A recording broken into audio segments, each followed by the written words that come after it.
Kalian pasti pernah dengar nama Abdurrahman Wahid, atau yang lebih akrab kita sapa Gus Dur.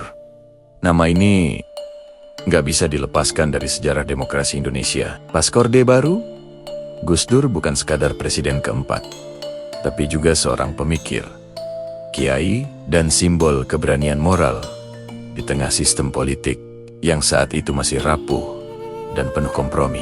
Kisah hidupnya adalah cerminan perjalanan bangsa ini mencari jati dirinya. Lahir di Jombang, Jawa Timur, pada 7 September tahun 1940. Gus Dur tumbuh di keluarga ulama besar Nahdlatul Ulama. Kakeknya, Hashim Asy'ari, adalah pendiri NU. Ayahnya, Wahid Hashim, pernah menjabat sebagai Menteri Agama. Jadi, sejak kecil, Gus Dur sudah akrab dengan lingkungan pesantren. Tapi menariknya, ia juga terbiasa dengan dunia pemikiran modern dan diskusi lintas budaya. Rasa ingin tahunya yang besar membawanya melampaui batas-batas tradisi. Pendidikan Gus Dur tidak hanya ditempa di dalam negeri. Ia berkelana menuntut ilmu hingga ke Mesir dan Irak, menyerap berbagai pemikiran Islam, humanisme, dan filsafat Barat.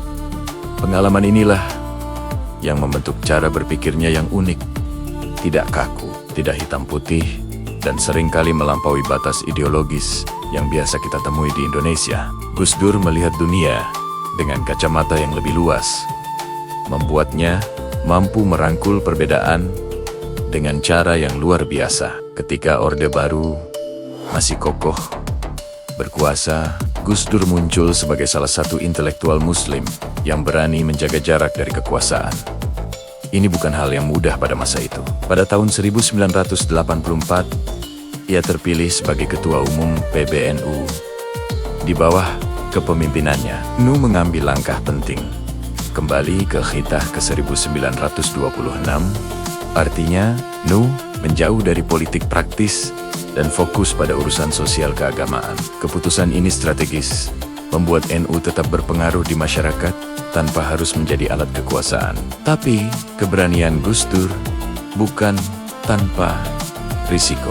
Ia sering bersuara kritis terhadap otoritarianisme, pembungkaman kebebasan, dan diskriminasi. Di saat banyak tokoh memilih diam demi keamanan, Gus Dur justru tampil dengan pandangan yang sering dianggap kontroversial.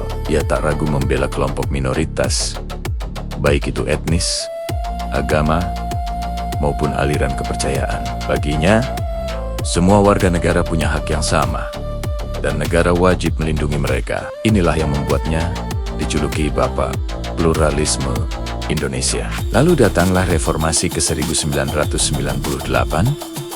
Kejatuhan Soeharto membuka babak baru yang penuh ketidakpastian dalam situasi politik yang terpecah belah. Sebuah kejutan besar terjadi. Gus Dur terpilih menjadi presiden keempat Republik Indonesia melalui sidang umum MPR tahun ke-1999.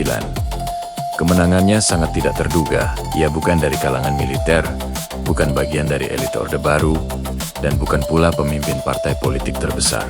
Kemenangannya mencerminkan harapan besar rakyat akan perubahan total arah bangsa. Sebagai presiden, langkah-langkah Gus Dur seringkali bikin banyak orang terperangah. Salah satu yang paling monumental adalah keputusannya membubarkan Departemen Penerangan, sebuah lembaga yang selama puluhan tahun menjadi alat sensor negara. Ia juga membubarkan Departemen Sosial yang dianggapnya sarang korupsi. Bagi Gus Dur, kebebasan pers dan transparansi adalah napas demokrasi.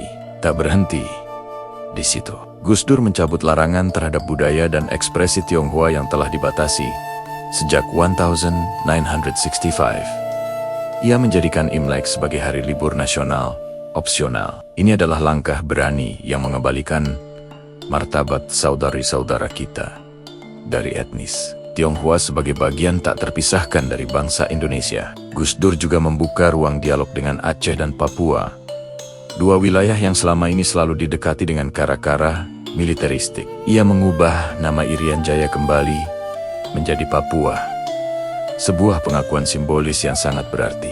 Bagi sebagian orang, kebijakan-kebijakan ini adalah terobosan visioner. Tapi bagi yang lain, langkah-langkah Gus Dur dianggap terlalu cepat, terlalu idealis, dan kurang perhitungan politik. Gaya kepemimpinannya memang tidak konvensional. Ia sering membuat pernyataan spontan, keputusan mendadak, dan humor yang sulit dipahami oleh logika politik formal. Ingat kan? Celetukannya yang terkenal, gitu aja kok repot. Sayangnya, di tengah sistem yang masih dikuasai elit lama, gaya kepemimpinan yang unik ini justru menjadi bumerang. Konflik dengan DPR dan partai-partai politik semakin tajam. Lalu muncullah tuduhan kasus Buloget dan Bruniget yang mengguncang pemerintahannya. Meskipun secara hukum tidak pernah terbukti sebagai tindak pidana, isu ini cukup efektif untuk menggoyang legitimasi politik Gus Dur di mata publik dan lawan-lawan politiknya. Dukungan yang semula kuat perlahan-lahan menghilang. Musuh-musuh politiknya bersatu pada 23 Juli tahun 2001 setelah drama politik yang menegangkan. Gus Dur dimakzulkan oleh MPR. Masa jabatannya sebagai presiden berakhir lebih cepat dari yang seharusnya. Peristiwa ini meninggalkan perdebatan panjang yang masih relevan hingga hari ini. Apakah Gus Dur terlalu jujur untuk dunia politik?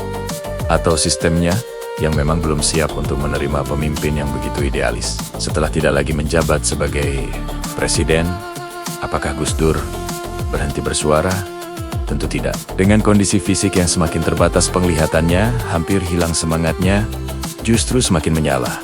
Ia tetap berkeliling Indonesia, bahkan dunia, untuk berbicara tentang toleransi, demokrasi, dan kemanusiaan. Ia menjadi rujukan moral, bukan lagi karena jabatan, tapi karena konsistensi sikap dan pemikirannya yang melampaui seket-seket politik. Gus Dur wafat pada 30 Desember tahun 2009.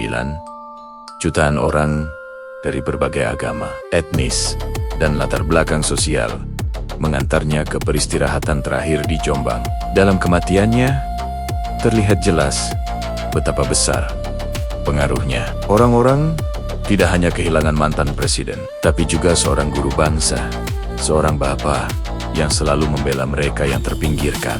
Hari ini, Gus Dur kita kenang bukan sebagai presiden yang sempurna, karena memang tidak ada pemimpin yang sempurna. Ya, kita kenang sebagai pemimpin yang berani mengambil risiko demi nilai-nilai yang ia yakini. Ia mungkin kalah dalam pertarungan kekuasaan, namun ia menang telak dalam sejarah moral bangsa ini.